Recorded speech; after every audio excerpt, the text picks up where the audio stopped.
Hey everyone, today I'm with Ieva. I know I've had plenty of webinars with her in the past. She's a lot of fun, and we're gonna kind of have a conversation about. We're gonna talk about some high-level business stuff, some paths, some starting paths of how I got to actually became an entrepreneur, and some other paths and topics about in there as well. So she's gonna introduce herself, kind of what she does, and then we'll kind of just start the conversation from there. Hi everyone. Hi, my name is Ieva Drazniece. I'm from Europe, from Latvia, from Riga originally, and I really love to meet Victor online. And my professional direction are two ways. I help businesses to build their brand awareness on LinkedIn, and I also help individuals to make their lives more happier and healthier. So I help with balanced nutrition training, would say so. So I help people and help business. I'm really happy to be here today, and I hope we will discover much about digital leadership, actually, which is how I see you, which is why I really admire your input and how you help the global network.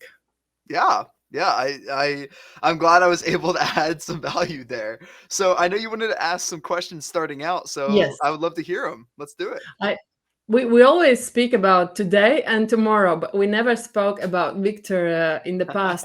What was your choice of becoming entrepreneur? How did you decide it? How did it start? Maybe you Yeah, can go with it. so basically when I turned about 14 or 15, that's when I really started to like focus on my future. So there's this little thing that in my head, I call it a tick, is what I refer it as, is this like obsessive drive to succeed. Every single second is like, hey, you got to be successful. Why aren't you working? Why aren't you working? You got to be successful. And that's when it like kicked off and it became like an obsession to work at that point. So I had to work on something. And then I thought, okay, I don't know what I'm going to create yet. But what I can do is I can learn marketing because every business needs to learn marketing. So that's when I started to really exceed and really start develop myself within the marketing world. And that's when I started my marketing business, started learning everything about marketing. I started learning new projects and things like that because I would invent all these new things. I would do all these new creations, but no one knew about them. So that's when I needed to learn marketing. I started to understand the value of it. So that's when I started my own marketing company and really try to like learn as much as humanly possible there. And that's why I find it so valuable with this social media content and other things like that, because marketing is such a vital piece.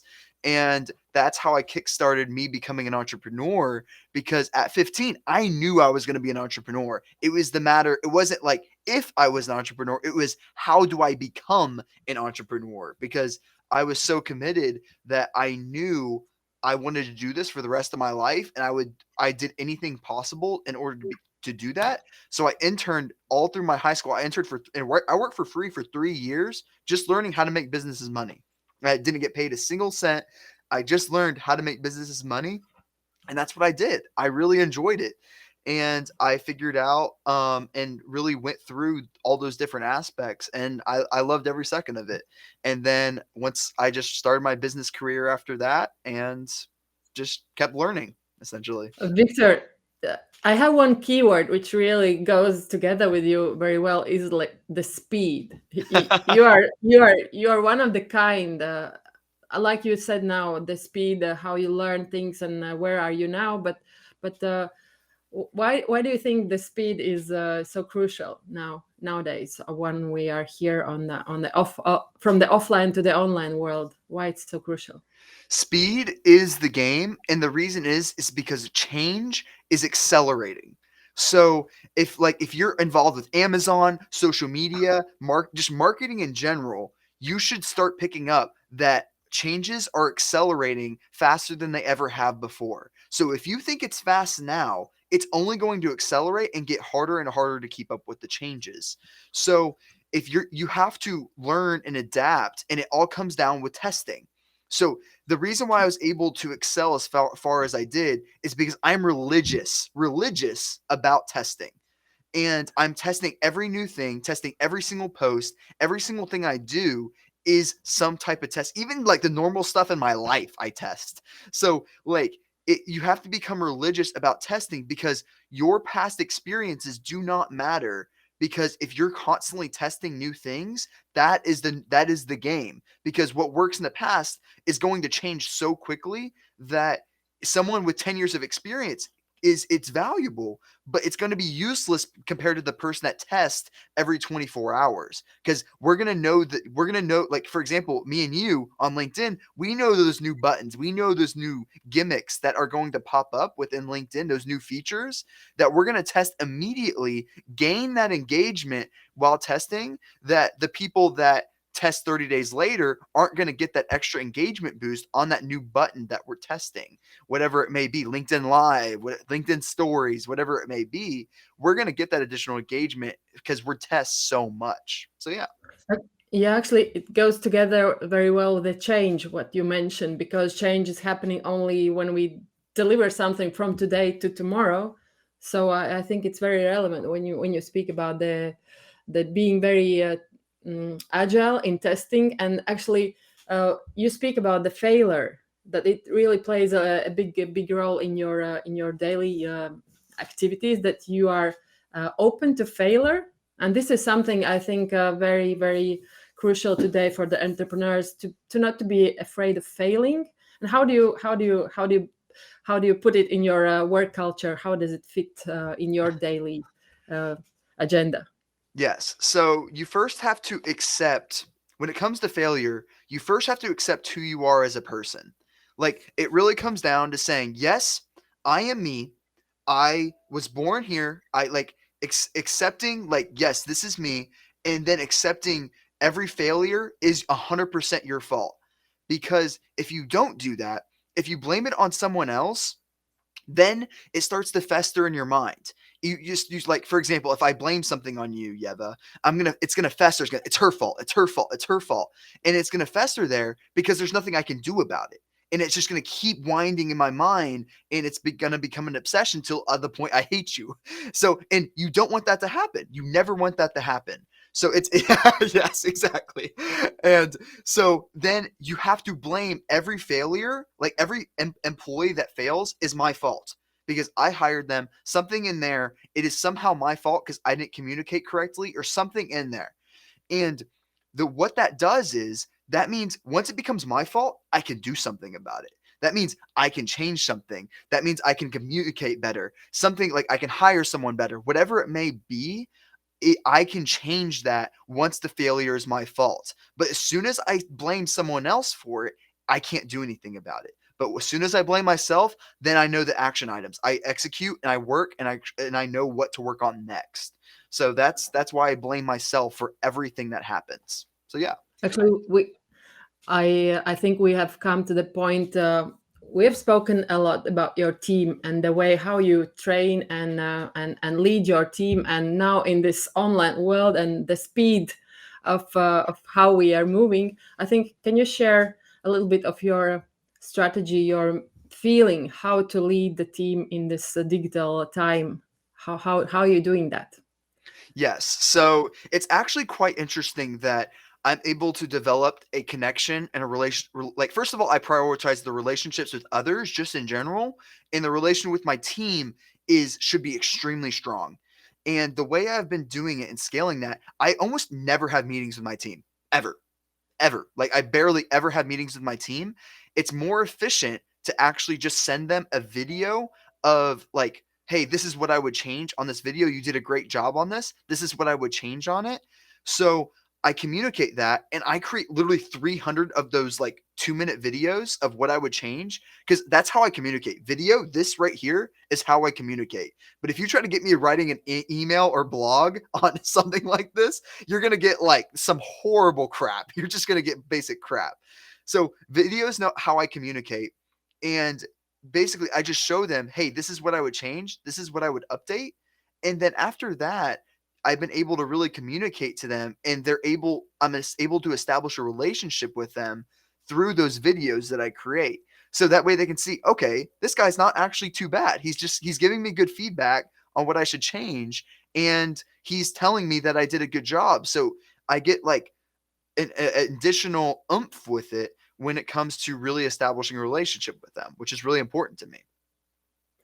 I really had this great opportunity to be part of your team meeting, like you say, team meeting, this Yeah. video recording which you created for your team, and I admire the way how you structure.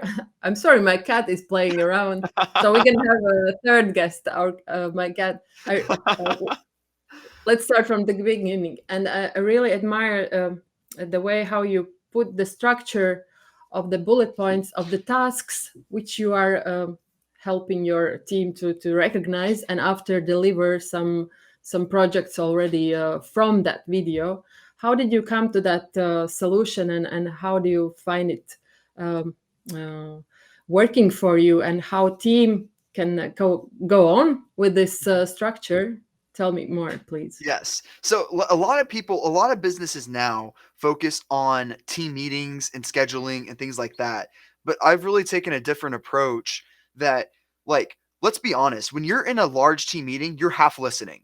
You're literally just looking at emails. You're doing something else that's like more important. You're just kind of half listening. No one's actually like fully listening on a meeting, like on a 1 hour meeting. Everyone's kind of doing their own thing. You're on your phone, texting, whatever what it is. Even on my own meetings, I still do that.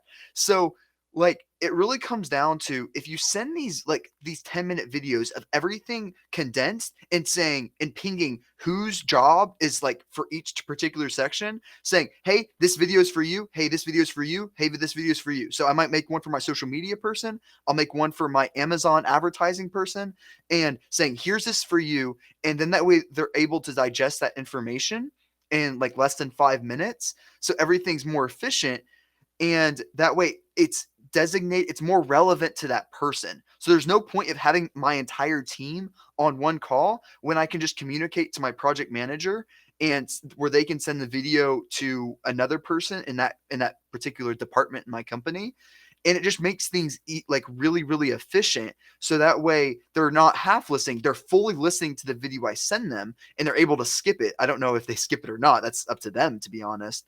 But like it should be completely relevant to them, and then it becomes on them if they're like if I communicated something to them and they don't execute on that then they are accountable.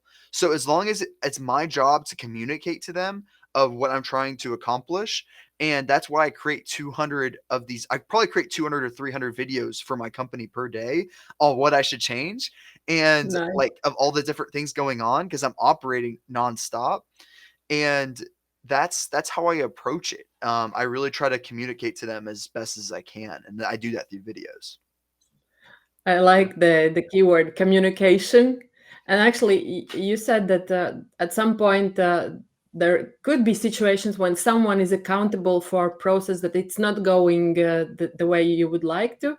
And how do you see that situation? How do you cope that communication, or it's a miscommunication, or it's a miss of like lack of skills? How do you solve such situations? How it is in your practice? So basically, the way I do it, if I see something not being executed on, so I first make the assumption that okay, I didn't communicate well enough. There's some kind of miscommunication, and I send another video, and then if it's not executed on again, it's misunderstood. Then like I send up to 3 videos of communication points of explaining exactly what needs to be done. And then at that point, then we have to make the assumption that it might be the person. Like after like normally I'm okay, I can send one overview video and they can pick it up. If someone is experienced enough, I base it off of the experience they have in the past, and I send an overview video and they should be able to understand it. But if they need more than 3 videos to understand what I'm trying to communicate, then it we start really looking at okay, this might be the person, they might not have enough experience, they're a great person, but we might need someone with more experience. And I don't judge them for that. Like I just say, "Hey, like we love to bring you on. We need someone that can pick this up very quickly." And who if you have to remember, speed is the game. And if you have a lot of experience, makes it where we don't have to train you. There's a lot of speed in there where they're able to pick it up very quickly. So that is what matters. So I care about it's very interesting. I move extremely quickly, but at the same time, I never rush my employees. In no circumstance should my employees ever feel rushed. Like I expect them to move fast, but I don't ever expect them to feel rushed. Like I have never once said on a video saying, "Hey, we have to complete this at this time." In that tone ever. I would say like, "Hey, I have a meeting in like 1 hour. That would be absolutely awesome if you could complete this. If not, no worries." Because I know at the end of the day, like that's exactly how I say it. So then they become like, okay, like it's not too bad because I know it's not the end of the world if I don't get that report. Yes, it would be awesome to show that the client that report, but at the end of the day, I know it's my fault that I procrastinated that report and asking them. I should have given them more time. And also, I never expect for them to feel rushed because that that's a very toxic, it becomes negative performance at that point. If I tell them, "Hey, it would be awesome to have this and it'd be really neat to," I know they're going to try their best and it's not going to damage performance. But when I start being aggressive, like being very mean, saying like, "Hey, I need this," I might accomplish that task, yes, but at the detriment of the relationship. And I never want that to happen. I always want to make sure our relationship's good. If the task is completed, like if the task isn't, or whether if it's not or is, I don't care. I want to make sure the relationship is good. I will never sacrifice a task based off the relationship ever. So that's really important to me. I think it's crucial for us to step a bit aside and look at the skills and the way how you hire the team, how you choose people, because I know that you are not doing interviews, meetings. You already put people on the position when they feel bad not to perform, as we heard now. Yeah. So basically what I do is I create an overview video of what we're looking for. So I'll do a 10-minute overview video. This is like all the craziness that's happening. We need someone to create a more efficient process with this. And basically, whoever responds with the best response, saying, "Okay, this is what you need to do. You have an organized plan of like you need to do this, this, and this." And whoever gives us the best criticism, it gets hired essentially. Because I never want a yes person ever. There is not a single yes person in my company that is still here. Like a yes person is saying, "Can you do this for me?" Yes. Can I like I need someone that criticizes what we do to make the process more efficient. And that's how we've been able to scale is I net there's no such thing as a fully optimized campaign anywhere because we're always testing, we're always doing something. And I don't want someone that just says yes, yes, yes. I want someone that goes, "Okay, this can be better, this can be better, and this can be better." That makes me so happy when they do that. I'm like, "Yes," like 100% because I will if someone any of my employees that ever give me an idea, 99.9% of the time, I will say yes.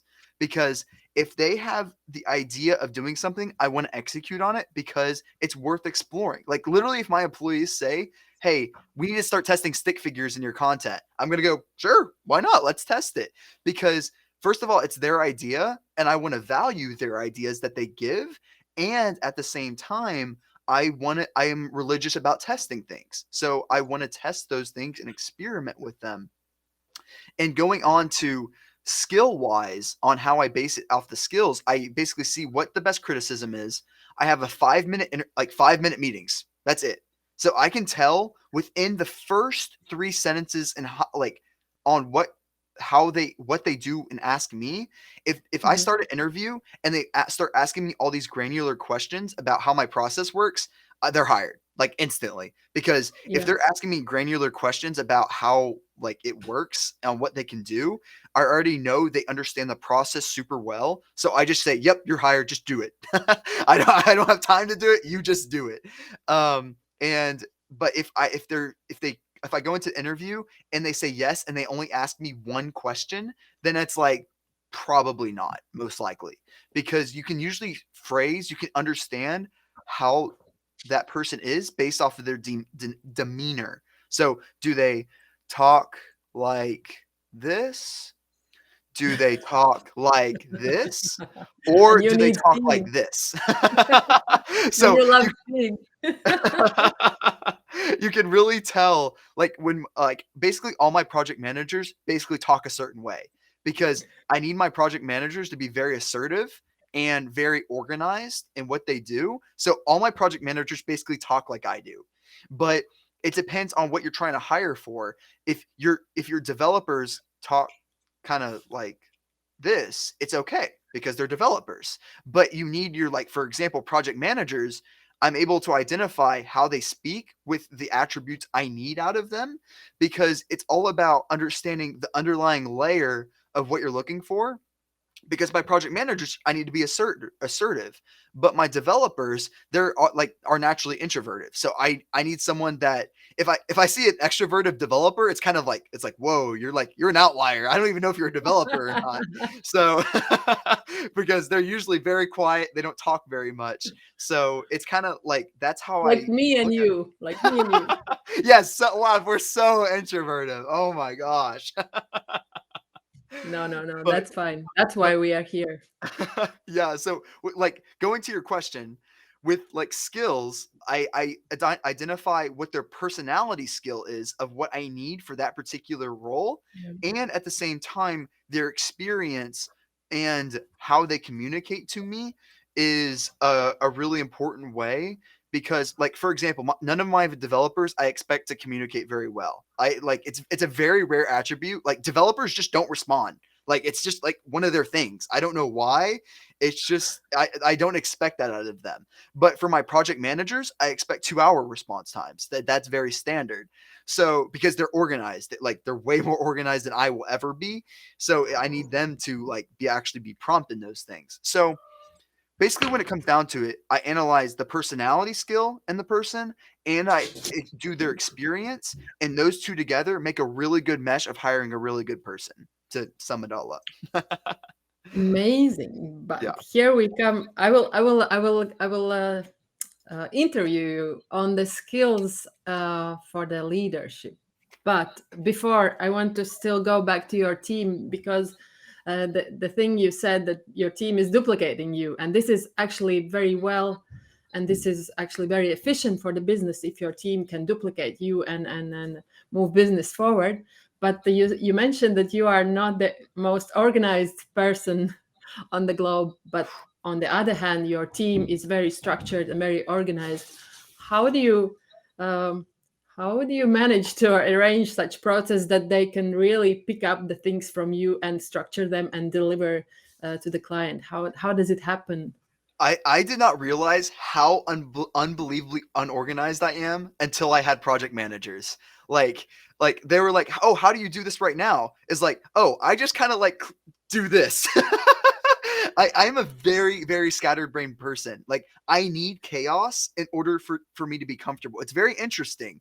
Like, project managers, in order for them to be comfortable, they need organization. They have to have layers of organization. But I can't do that. I'm only comfortable when it's chaotic, when a million things are happening. That's when I'm happy. So it's very interesting. So what I do is I make a video of, I call it Victor's crazy to-do list. It's like 300 tasks that I have to do, like literally 300.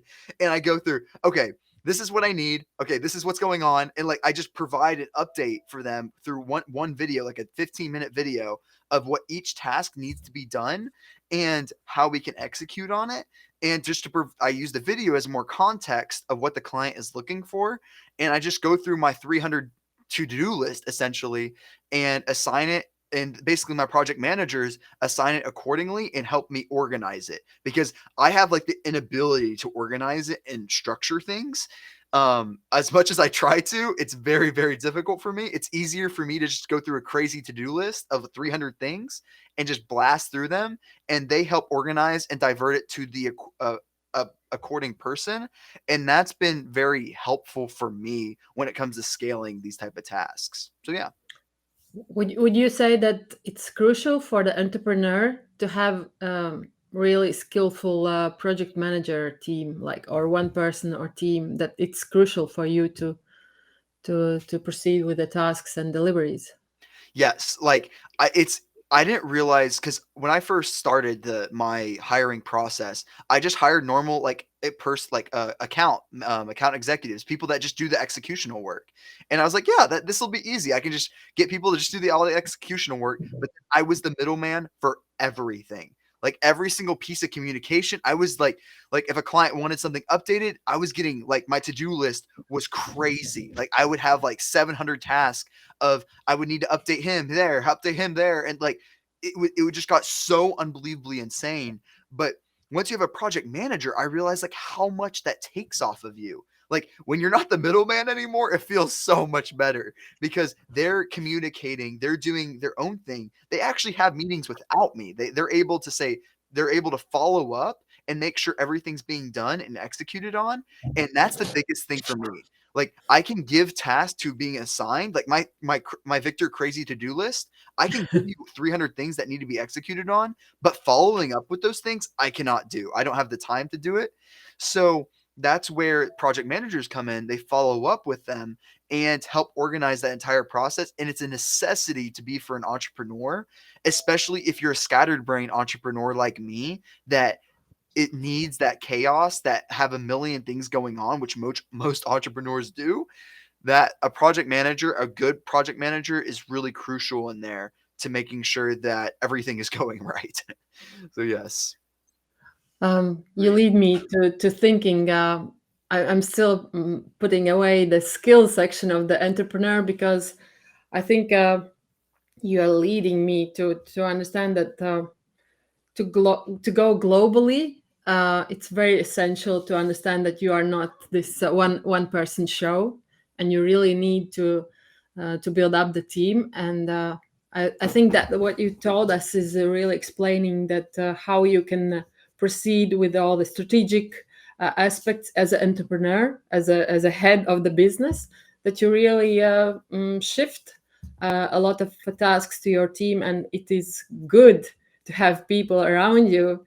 And it's actually what I really like that you told, that you are actually initiating this criticism. And I think this is the feedback culture, and very this is buzzword at I think it's very essential in the company to grow, and you are growing globally, uh, to have this feedback culture. And can you still stay a little bit more on this safety, how your team feels safe, and how you build up this culture that people are collaborating, delivering, Mhm. failing, and still delivering value to the customer? So at first, you first have to realize that you first have to kill your ego. Number one, saying that I will never be as good as someone else. Saying that there are a million different tasks. Like there's not one thing I am good at that someone else can't be better than me at. Like it's just like no matter what it is, like whether like there's first of all I'm horrible at a million different things that there's other people out there that are way better than me at. So first of all, you have to realize that there's always going to be someone better than you, and then you can realize, okay, I can assign someone these tasks that are way better than what I can do. And once you're able to give that off, and first of all, kill your ego, and then it comes down to trust. You have to trust that person that they will do the task assigned, and that they won't like screw it up or anything else.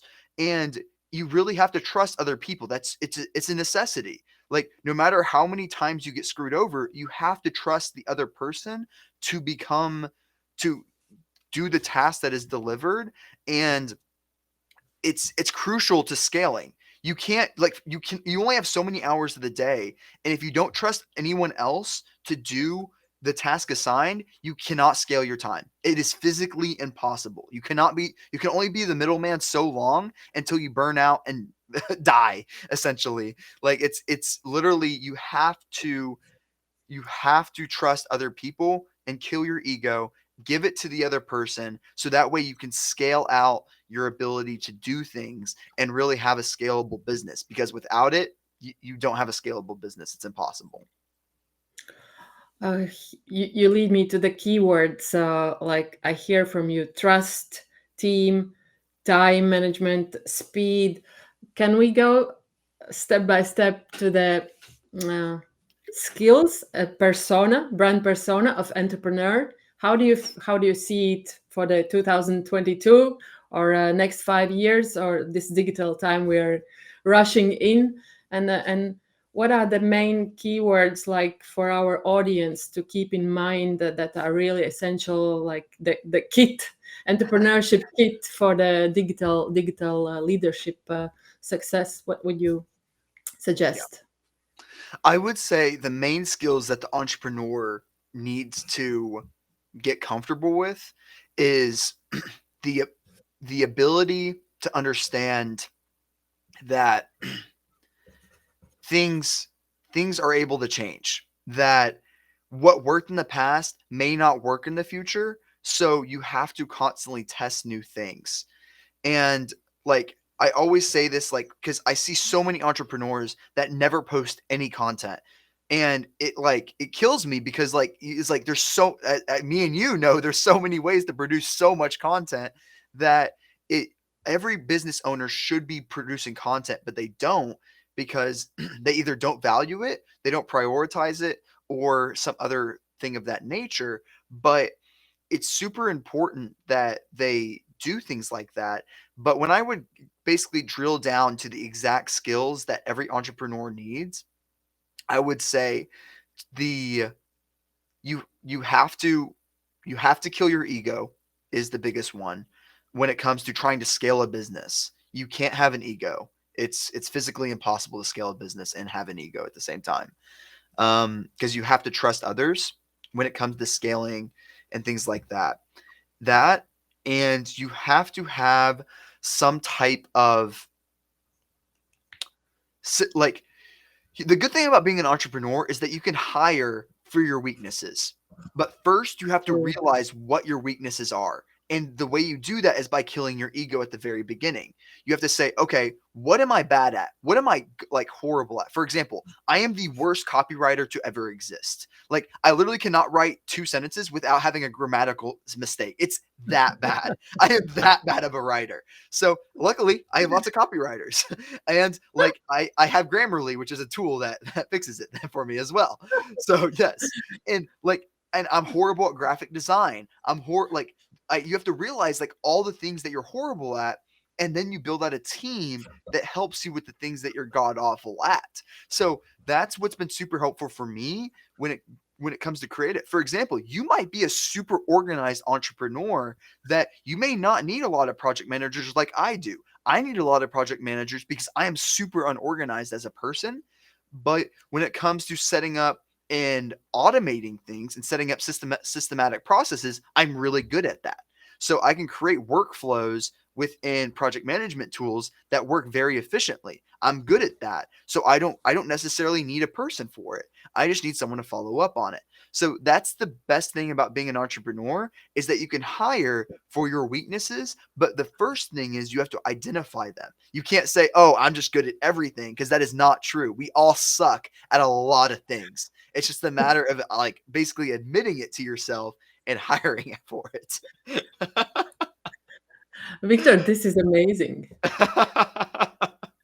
Uh, but then, if if we know that we're gonna create this material and this is gonna be seen by many entrepreneurs and worldwide, what would you suggest to look for? What kind of skills are needed? I think this ego is one big thing, but Yeah. what would people need to have or develop, because skills could be developed? What would you suggest entrepreneurs to think of how to develop themselves? In which direction? So you you have to make a decision. So when it comes to development, like for example, you have to realize you can't define yourself within these categories. For example, us as a society defines each other in these boxes. For example, we say, "Oh, I'm an introvert. I can't go and talk to new people. I'm scared of talking to new people." But the reality is we're all scared of talking to new people. It's just a natural thing, but we define ourselves as an introvert. So we say, "Oh, I Yeah. can't do that. I'm an introvert." And we put each other in all these categories of why we can't do things. And you have to realize that you when you're finding the weaknesses in yourself, you have to make a decision as an entrepreneur. You have to say, "Okay, is is it the attribute that I need to develop, or is it just a weakness as a personality trait?" And you have to develop that within yourself. For example, I never thought in a million years that I would be able to assign tasks through a project management tool. I always just said Slack. I'd say, do this. Like, I need all these reports updated. Do this. And I was like, oh yeah, I'm not organized. I'm not going to create the task in ClickUp. But then my team said, hey, if you create the task within ClickUp, the project management tool, it'll actually make things more efficient for us to sort them. And I'm Yeah. like, okay, I'm all about maximum efficiency. And then I eventually learned it, and it's a lot easier than doing it through Slack. So you can't be ignorant. You have to be open to new ideas and bring them in, and not defining yourself within these particular skills. And like all these personality tests and all these other things, like, oh, I'm a OPTF, whatever, I can't do that. And it's all about experimenting, because I thought I was an introvert for the first half of my life. I thought I was an introvert because, like, I was afraid to talk to new people. But then once I realized, wait, everyone's afraid to talk to new people. Then I was like, wait a second, and then I just went crazy. I was like, hey, I can talk to everyone now because I got used to it. So, like, then I realized I'm a full blown extrovert. But we can't define ourselves and limit ourselves based off of these personality traits that we give ourselves, and like constantly keeping defining ourselves, because it's going to constantly limit you. So as an entrepreneur, it's really important that you constantly stay open to developing new skills, and not saying, oh, I can't do that because of because of B, because you have to keep changing. You have to keep changing, because, like, for example, I said that I'm not very organized person. That can change. Like, if I start developing myself and learning how to Yeah. become more organized, and I'm way more organized now with my project managers, to be honest. Mhm. So, like, it's all about developing yourself and realizing what you can and cannot develop. I think it's very essential what you said, and I believe that if you see anything you can change, which is on your like hands, which you really can change, then this is opportunity. And I think this is the good angle how you show it, that there shouldn't be this attitude of what I cannot, is what I can learn, is opportunity for entrepreneurs to step in. But I think you also mentioned this be thing to be open to the new tools, and this is very essential for our digital online world. Not to be afraid to test, again, your favorite word, test and experiment, Yeah. and go into the digital tools, because those ones can really deliver efficiency for your business, and really like give more time for you to think about the business strategy, new markets, new products, new services. And I think this is essential what you mentioned.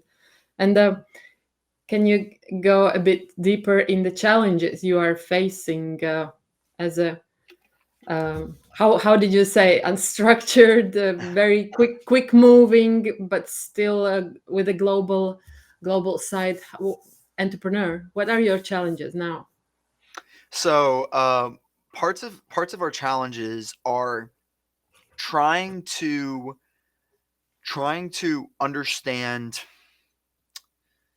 like, right now we're basically learning the process of how to structure a company, and identifying communication points that are more efficient, because every time you add a person onto your company, there is a level of miscommunication that happens. Yeah. So if you're going through a workflow, you have a Facebook ad person, you have a copywriter person, and you have a person that does the ad graphics. So those are three different people that I just said.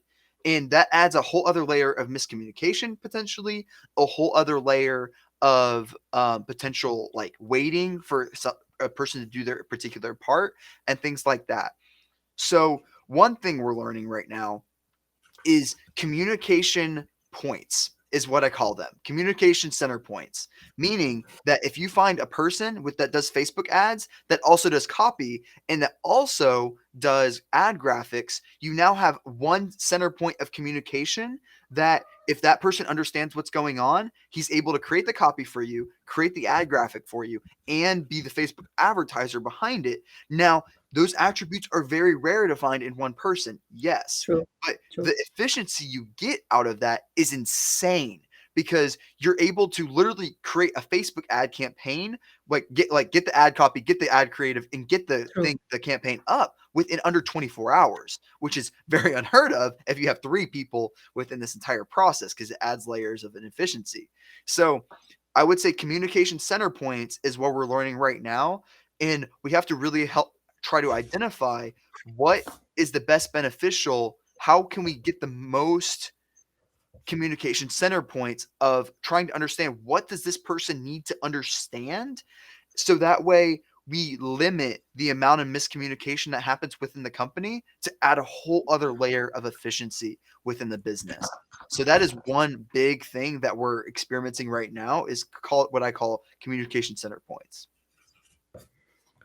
I believe it also brings you to the risk point, because as you said, there are not so many people in the field that can really give those three deliveries in one time. So how do you manage? You still have those people who can do three things, and you still have three people who do all the three things. So you mix up the team. But the ideal version you would suggest for entrepreneur to find those how do you say, the communication center points, which Yeah, are true professionals, which have this T expertise more wider, that they have this like several expertises within one person, so you are challenging yourself for less time, right, for exactly. spending. And it really comes down to understanding what that person needs to know. And like for example, when someone is setting up the Facebook ads, they're going to know what copy works the best and they're going to Mm, understand that process. It's about balancing specialization with generalization. true. You have to balance them out. So you can find a person that knows a little bit about everything. That's everywhere. But finding someone that specializes in a particular category like Facebook ads is is very hard to find because they have to really understand the platform, what's going on, and things like that. And on top of that, they need copywriting skills, ad graphic skills, and things like that.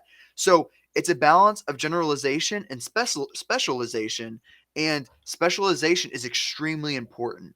I don't think it's that's why when I hire, I expect them to respond with a super granular, detailed response of how I can make this process more efficient because I really want them to be specialized within the company because that's where they're going to be able to add the most value. Because I already know a little bit about everything, but it's really important that the employee of what their task is that they're specialized in that category, so that way they can execute the best way possible. So that's how I would balance the specialization versus generalization of that entire process. Jin Jin, you need to drink something. Victor, I think we already touched a little bit social media aspect, and this is your strong part. You actually have strategy of testing, experimenting, and I just wanna one aspect you mentioned about the professionals, entrepreneurs, that they don't really like to be present on social media. They don't see value in that, in posting, commenting, and creating content. And I think this is matter of how much time they have, because you have to understand that this is long-term investment, right? And Yeah, if you have to take care of your daily business and nobody else is in your team and you don't have time for posts because you have to do the business, that's why people don't invest time in social media, because they don't have maybe team, they don't have planning, they don't have those project managers. And this is something you would maybe invite people to have team, to have more time to build your long-term presence on social media, in case if you have this global uh, like challenge if you want to build your global awareness. And I think this is now crucial in online time, to build your global brand awareness, because you cannot stay locally anymore. It's too risky and it's not interesting. Actually, it's more challenging to go out and build your global presence. And I think we can talk about your short-term activities, short-term strategies, and testings, and the long-term uh, activities. Where do you see it's worth to put your how to say resources, and Yeah. build your footprint in long run? So first thing when it comes to posting things, you first if you're starting to wanting to post on LinkedIn or these other platforms, the first thing you have to do is realize, are you not posting are you not posting because you are scared? And like literally like when I first started, I was scared to post. I have no idea why or whatever reason. I was scared to post things. And so what I did was I just started posting random stuff. Like you have to then it comes down to not being scared to post, and second, actually not caring what the other person thinks, because you have to realize when you start posting, you're going to be scared about what the other person thinks, and then you're going to expect the super high quality stuff, and it's just going to be annoying. It's going to add a lot of inefficiencies for you. So you have to just post something, like literally just post it, just get in the habit of posting random stuff, so that way you get over your fear of posting, first of all, and then second, you take over you get rid of the fear of what others think if you just post something, because and you start getting yourself in the habit of it, saying, hey, like your first post can say, hey, this is my first post, just trying out LinkedIn. And then your second post can be saying, hey, I'm still trying to figure out LinkedIn. I am too busy to actually do anything about it, but I'm trying to figure out valuable content. And then your third post can be, hey, what's some valuable content I can create for you guys? And like literally just keep going in that direction, so that way that person can start, because it only takes a couple of seconds. I know, like, I'm not like I'm speaking like I have a couple of seconds within my day, but I don't have like a lot of minutes to spare. But like seconds is what I have. So you can actually like write up a couple of seconds of like how your day was or whatever it may be, just to get in the habit of it. And then you can start scaling from there, of doing video webinars and things like that, because that's a whole other level of complexity. But it all starts with like starting simple and just like trying not to be scared of it, because that's what happens. We get scared. Yeah, you are a kind of experimenter. Please tell me how are you doing this? How are you choosing channels? How are you choosing your tone of voice? How are you trying to discover new things? So what is the process? Just give us It's insight. literally a random idea. I'm not even joking. Like it's most Mhm. of them happen in my sleep. Believe it or not, like the Amazon updates, I obviously have those particular things. I just test like whether like to do different aspects of things, and like I test images all the time. I'm testing like all these different topics around like different center points of topics and things like that. And I've been kind of going in that direction. So I it helps that like I really help dominate LinkedIn, and I like really try to follow a specific way of how I want to structure like how I can reach the most people possible. And I'm always testing new concepts that like to talk about, and kind of go from there is basically how I've been structuring it. Like for example, my Amazon employee, I started calling out Amazon employees on how they on I called out Amazon employees of like why they're all looking at my posts. I have like 500 Amazon employees looking at my post, and that went viral. I got Yeah, 30,000 views on it. yeah, And you then have I to did a do it. follow-up post on that saying, "Hey, my previous post went viral, and then that one went viral." So, like, and then like the one after that kept doing well as well. So, super weird stuff, but like I'm constantly testing new aspects to go about it. And the testing process I go through is just like experimenting, like, hey, I'm going to test this image, hey, I'm going to use this headline instead starting out, because the main objects you can test is basically the first headline, the first line, and then your image or video or whatever you end up using. Those are the two biggest factors and when it comes to getting the most engagement possible on posts, and that's what I primarily test. Seeing what's the biggest factor there. Okay, and I hope you will agree with me that entrepreneur himself or herself is already a brand, True. right? Yes. And how would you describe what would be the value for the audience that entrepreneur as a brand can give through the social media now, not locally, but globally? What would be the value to think of? What is It important to understand when we create the content as an entrepreneur, as a brand? Yeah, and I know you kind of disagree on this particular subject, but for me, I prefer to go the more personal brand route versus the business brand route. So I do brands content like just for specifically, but I feel like personal content does so much better than like business based content because people like following people. People don't necessarily like following brands. Yes, it's interesting to them. Yes, I agree with that, and they do it sometimes, but people like following people more because it has the intention of like, hey, follow Victor Dwyer and not necessarily Dwyer Enterprises because if you follow Dwyer Enterprises, you have the intention, oh, he's trying to get me as a client. Like, and no, I'm not. Like, literally, if you follow Victor Dwyer, I've never done a single post that I'm selling something. So, like, I that's why I go the more personal brand route because people like following me and what I do, and that way I can post have a strong. You're able to have a stronger relationship with them, and that's the whole goal of what I do. I want to have the strongest relationship possible with them, and I don't care if they become a client. Like my goal is to establish a relationship with them.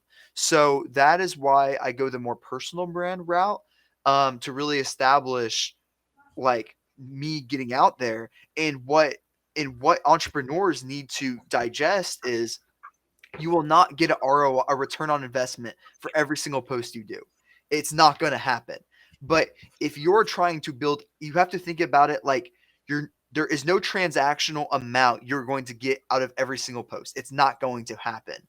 But if you have to think long term that you are building a relationship. You have to think that relationships are your equity if you want to speak in financial terms. Relationships are everything. So you may not get a huge amount at the very beginning, but as you start building up more relationships, that's when it starts becoming very beneficial for you. Like for example, for the first 7 months I posted LinkedIn content, I did not get a single dollar from clients, not a single thing, because I don't sell. So meaning that I don't get short term successes anywhere. And then this random person this reached out to me, say, "Hey, we got to talk." And then is like I joined the Zoom meeting, and I have their whole team's on it, and it ended up being my biggest client I've ever gotten. Like it literally doubled my no, tripled my business by like having that huge of a client. But it happened because I'm establishing a relationship with this person, and I don't have the intention of selling. I want them to be informed of I'm an expert in the area. I know what I'm doing, and that's all I need them to know. I don't care if they become a client. I really could care less if other people use me as a service because I know at the very end of the day, people are going to choose whatever person that is the most value to them. And if they use me, if they use someone else, I could care less. If all my clients left for someone else, I could care literally less because I know they are going to go with the person that adds the most value to their business. So that is why I'm not worried. I don't focus on defense. I literally, my clients could go anywhere. I could care less. I focus all on offense of I am going to establish the most relationships possible. I don't care how much money I make tomorrow, but I know long term in the next 30 years, those relationships are going to be amazing. I have no idea how. I have no understanding of how it will work, but I know those relationships will benefit me in some way. I think this is very valuable for the entrepreneurs who will listen to you. from this yeah, recording. You grab my words, people to people, and I think this is what happening now in the online world, that we cannot as a company put ads somewhere and hope for miracles.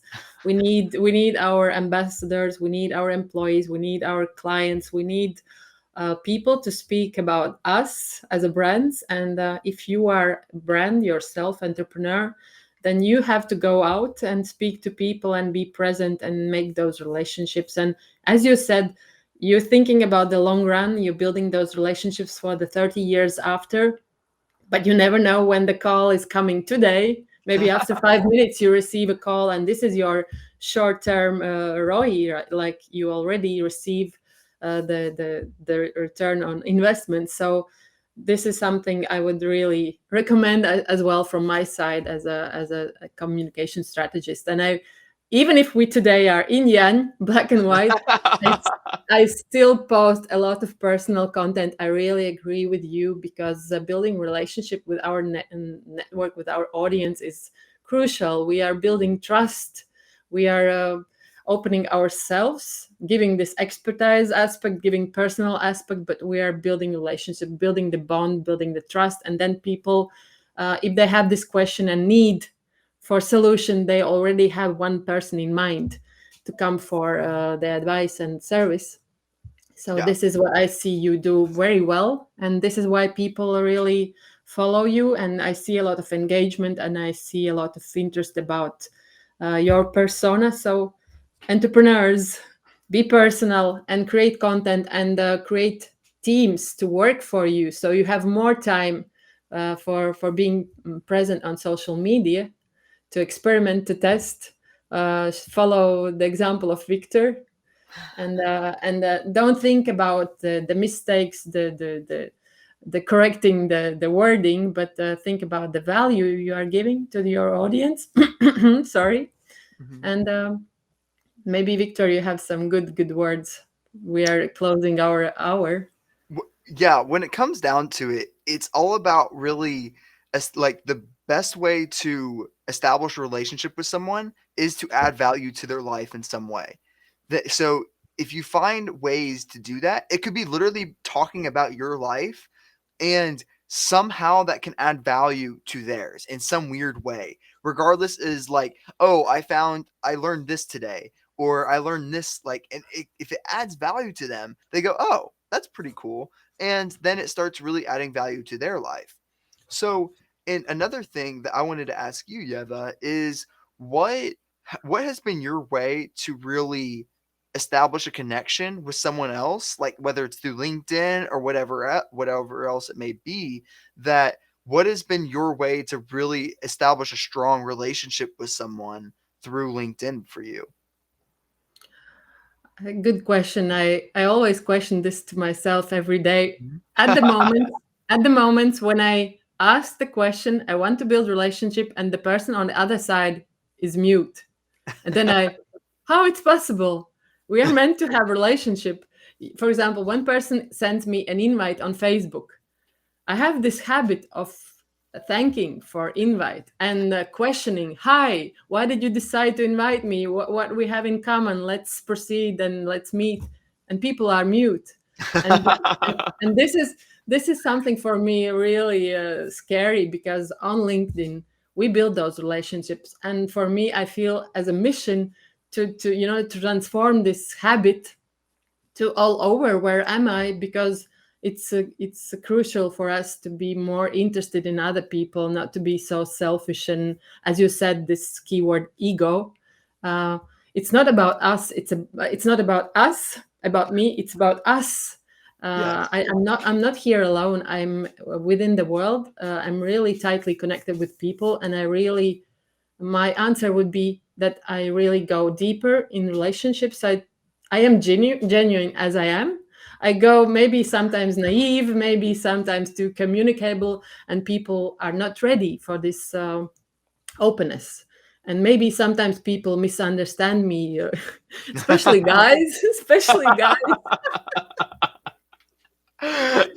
But it always played for me in a good way, because then you are really showing your true persona, and people start to trust you more if you put in your time and effort to build those relationships. Someone has to make the first step, and why you should wait for other person to make the first step. There could be many reasons why people are not opening up in the beginning, and you could be the first one who shows the light, and gives the inspiration, gives this impulse Yeah. to make relationships. And I think it's beautiful to uh, in the end, that you are impacting those people to change their habits, become more open, become more trustful, Mhm. see the value in the relationships. And this is mission for me, I think, to make those people feel comfortable in communicating.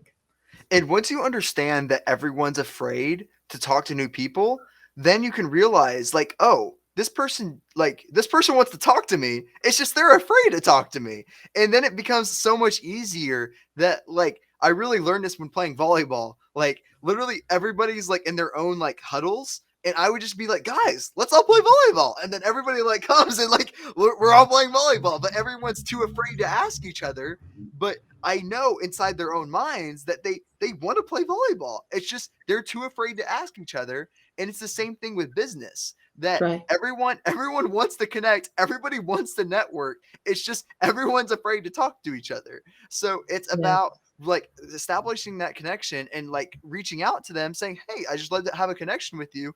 True. And just like having a real genuine connection. Like I'm not here to sell you anything. I could care less if you use me or whatever. I just Mhm. want to have a genuine connection with you. And like establishing that relationship with them so that way you know that they eventually become a connection, a good network for you. So, That's nice. yeah. How do you feel? Good. Good. Very Good. energized. That's great. I really like those keywords you actually brought today. I think they are very useful for our audience. I really like this ego thing. This is, I think, very strong one. Yeah. This experimenting and testing. Um, Team is very essential, I Yeah. think. Team, yeah, team and speed. I think it's very important to understand that everything is moving and changing very fast, to be very yeah, I open. I do find it really fascinating how I'm so obsessed with speed, but at the same time don't rush my team. I like that's a Yeah. really fascinating. It's a contradictory attribute that I'm like inside my own mind. I'm saying go go go go go go extremely fast to myself. That's what I say to myself. But when it comes to other people, I don't expect them to move at the same speed I do. So like within my own head, I'm going insanely fast. Like it goes extremely quickly, and I do things super efficiently. But when it comes to other people, I don't ever push those same thoughts onto other people.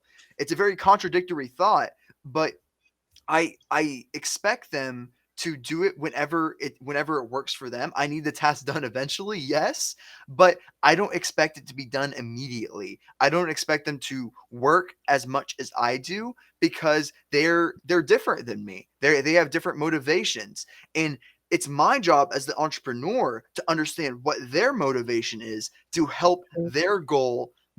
Because if they're not motivated, it's my fault somewhere in there. It's either I hired the wrong person or I did not put them in the correct spot in my company, and that is on me if they are not motivated. So I need to figure out what motivates them and what interests them, so that way I can put them in the most successful spot within the business. For example, all my project managers love organizing things. I have no idea why. It makes no sense to me. It is so not me, my skill forte, but they love just going in and just organizing the things I do because it makes them comfortable. And that's their skill. They love it. That's why they're so happy in what they do is because I understand their motivations behind that. Anything when it comes to organizing things makes them happy. And me understanding that is a super important. You have to take yourself out of your body as an entrepreneur, you have to understand their motivations, your employees' motivations, put them in the correct department or part of the part of the piece of your company, so that way they can excel in what they do. So that's why, and I'm able to understand that within that 5-minute interview that I have with them. Yeah. I've gotten at that speed. You don't have to start out with 5-minute meetings. You maybe start with 15-minute meetings to understand how people work. But once you start understanding personality traits, and like the first question I ask them is, "Hey, what are you most passionate about?" I don't ask, True. "What are you best at?" I do not say that. Yeah. I say, "What are you passionate about?" So if someone could be really good at something but not passionate about it, and that's where a lot of employees really, like my main operations manager, she loved me. She knew she would, like, as soon as I asked that question, what do you like doing the most, she knew she was going to stay with me forever. That's literally what she told me, because she's in her entire career, she has never been asked what she wants to do. And that's really important for me. It's really important for my employees to create ideas and establish a feedback system that we're Yeah. constantly adjusting, that my system is always changing. I do not set a particular system, that I'm always open to new changes within it. And I have to understand my employee dynamics on how they communicate with each other, and making sure that they enjoy their job on a daily basis. So I'm doing a million things. And as my company grows, it's getting harder and harder to do that. Yes, and I have to do that. I have to understand each person's motivation between the 30 people in my company, which is extremely difficult, but it's not impossible. So, and it's important for me to communicate what I just said to my project managers, so they're able to do the same exact thing, Yeah. so that way they're able to find motivation, so that way everyone's happy within the company too.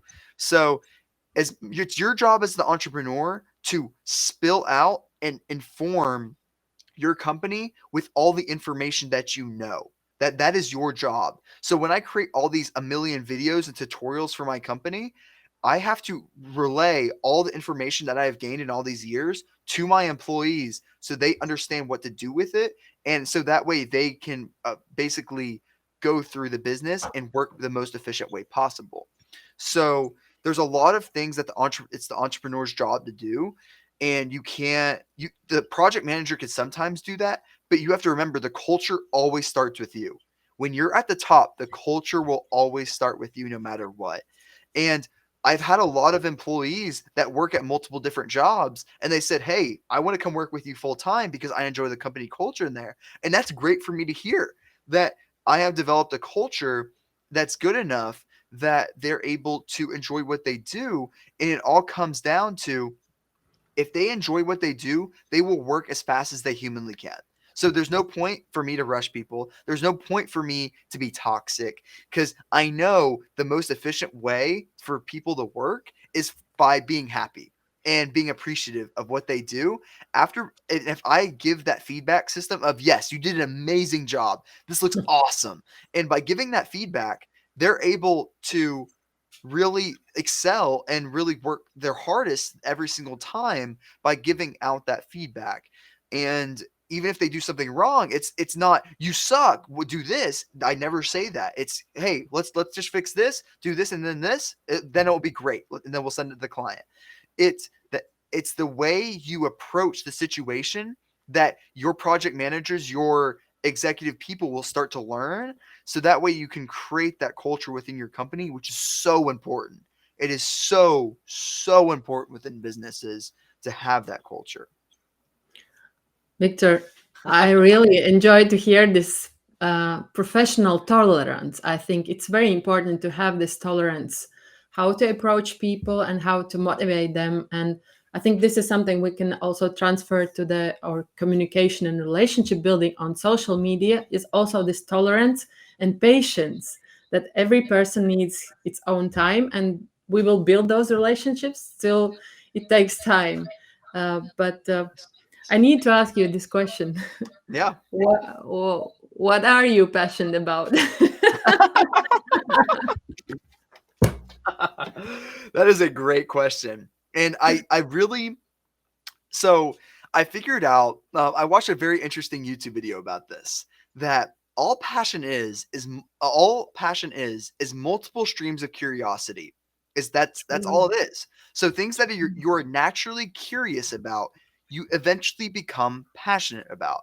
And I found that really fascinating because I am extremely curious. I eventually I started out like I started out this entire my entire journey through neurology. I am super interested on how the human brain works and what how the psychological reasons of why people do things. So, for example, the reason why I test so religiously is because I'm interested on why 20% more end up picking the orange banner on a Facebook ad rather than a blue banner. It's super fascinating to me that the human mind, for some reason, 20% more likely will click the orange banner instead. And that's extremely fascinating to me on why people do that. So that is one of my passions. I would say I have basically three layers of curiosity that makes me passionate about what I do and why I love it so much. I'm very curious on how the human brain works.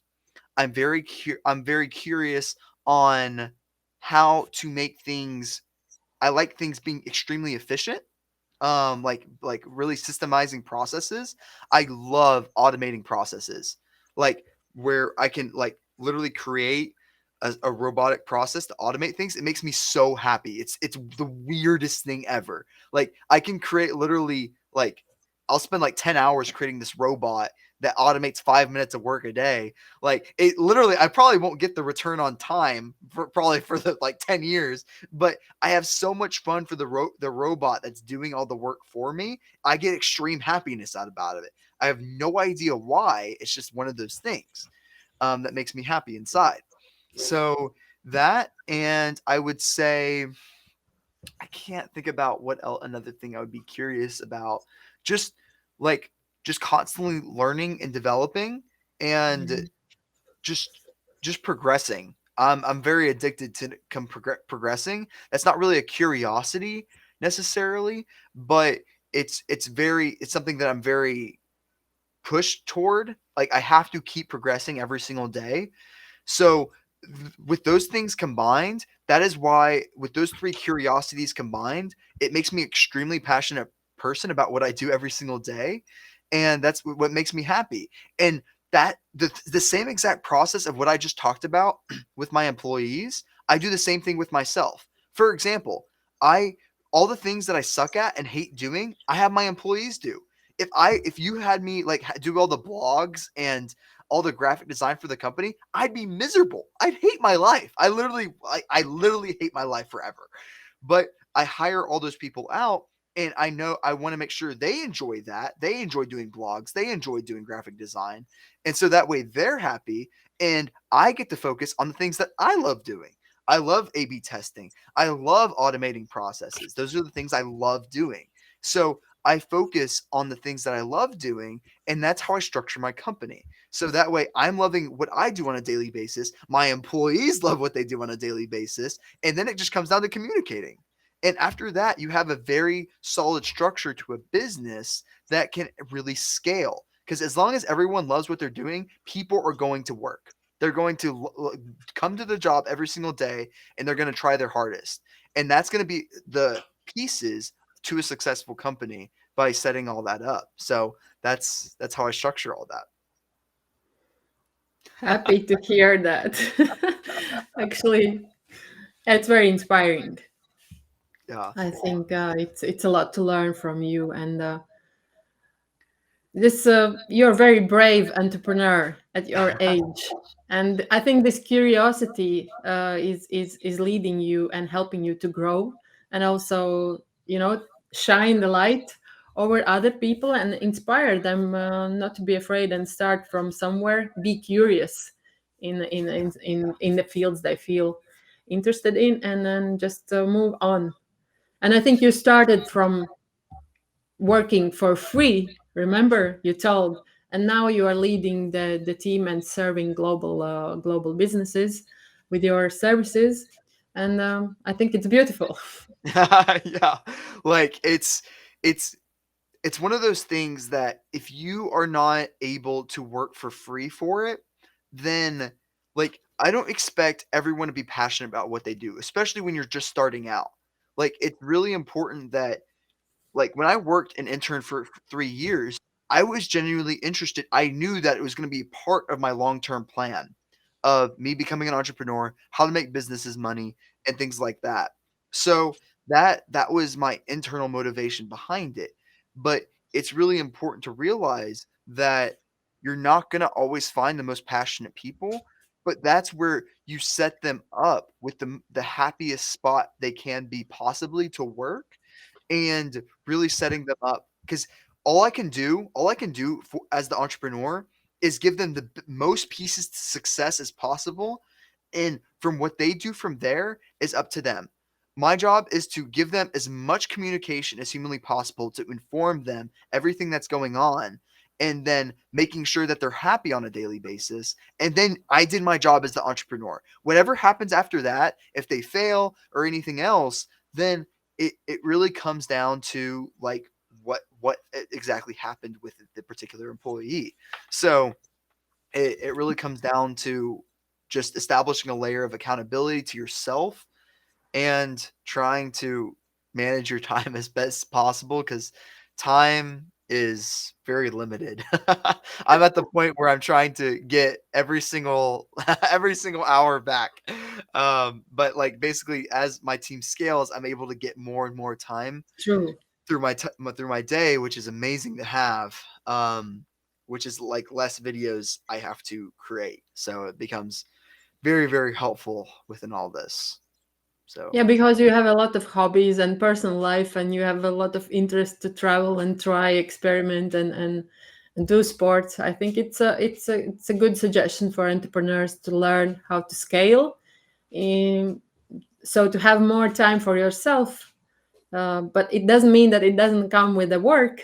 sure. First, you work, you build the system, and then you gain back. This is ROI, Yes. which you And have to invest something.